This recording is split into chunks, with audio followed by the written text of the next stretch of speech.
Well, Monday Night Raw this week was interesting. As a matter of fact, it was okay. It was just okay, actually. Compared to the past few weeks, Raw this week wasn't really that spectacular, but it did what it needed to do. It furthered the main storylines heading into Extreme Rules in 2 weeks. The most important of those storylines being the ongoing feud between Roman Reigns and AJ Styles. Now, I should preface my next few statements by saying that, believe it or not, I actually love what WWE is doing with Roman Reigns. Now, hold on.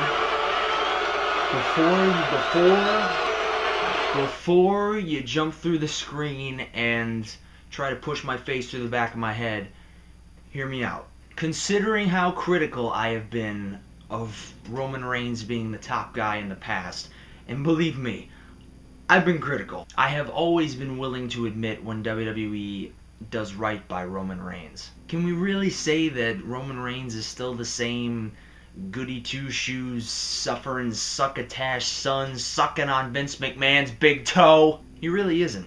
As a matter of fact, in my opinion, the Roman Reigns we've been getting is exactly the Roman Reigns that should be given.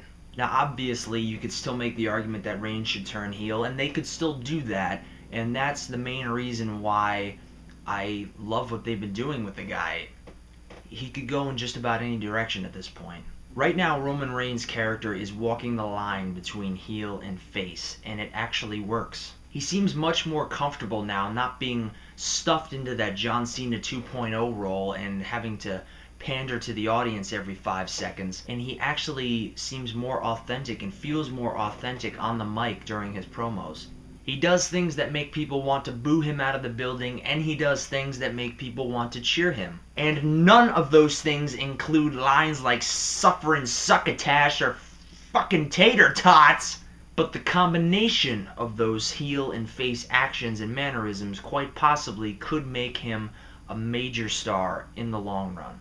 The feud between he and AJ Styles has been fantastic, and their match at Payback was amazing in my opinion. I actually enjoyed it so much I rewatched it immediately after the pay-per-view was over. I'm almost certain at this point that we can expect another fantastic match between these two at Extreme Rules. Say what you want about Reigns, but it's really hard to argue that he and AJ don't have great chemistry in the ring. And I mean, AJ has had great chemistry with the majority of the people that he's faced in his career, but the guy has made Reigns look like $1 million, and Reigns has done a lot. He's been working really hard to make himself look like $1 million, and he's succeeded on more than one occasion. The most important thing, though, is that thankfully, surprisingly, WWE hasn't fucked things up yet. So the point that I'm trying to make is that Reigns doesn't need to turn and go full-fledged heel. He's already on that line. And being on that line means he's not restricted to sticking to only one side. He can be a heroic badass one moment and be a cocky son of a bitch you want to see get his ass beat the next. It's a unique direction that WWE hasn't experimented with very often in recent years. They sure as hell never let Cena walk that line, that's for goddamn sure. And I need to make something perfectly clear for people out there. The reason Roman Reigns was failing so miserably and so embarrassingly for so fucking long doesn't have a goddamn thing to do with Roman Reigns.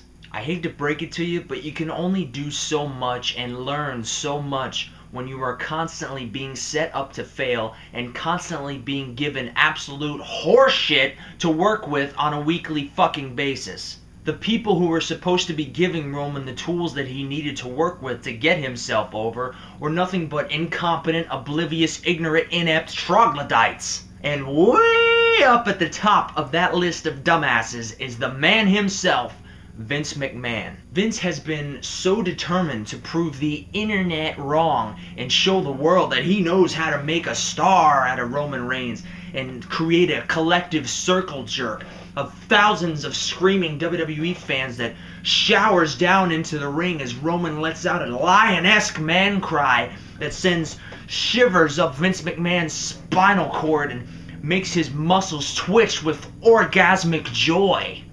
But unfortunately for him, that didn't happen. And what we ended up with is what I would call a compromise. He's not a bad guy. He's not a good guy. He's the guy. So even if you still think Reigns is shit and he should be burned at the stake for his sins, no one. And I said, no one on the face of this fucking earth will ever convince me that the Roman Reigns that we've been getting is not stratospheres better than fucking suffering succotash and fucking tater tots. So do me a favor and let me know your thoughts on Roman Reigns and how he's been booked. Do you think he's headed in the right direction finally? Or do you think it's only a matter of time before we get another helping of steaming, bubbling, crusty bullshit? Let me know in the comments and be sure to like this video, share it wherever you can, and subscribe if you haven't already. Thank you so much for watching, and I will see you all in the new era.